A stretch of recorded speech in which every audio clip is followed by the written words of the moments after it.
All right, winter is here, and since it's going to be staying for a couple more months, we figured we'd give you a winter safety checklist. If you haven't seen our previous winter safety, check it out here.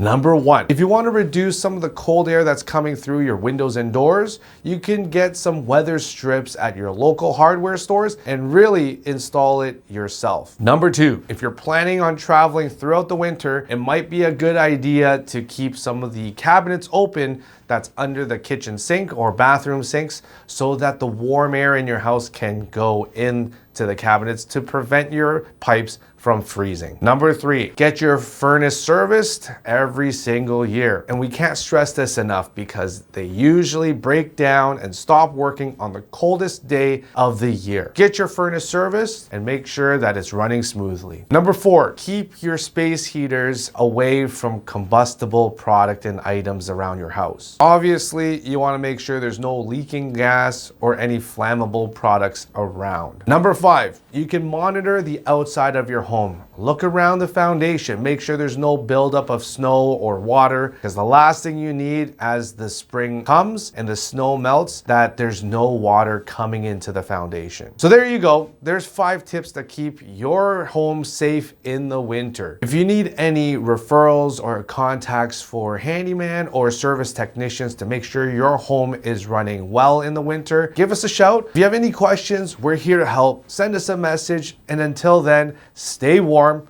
and we'll see you next Wednesday.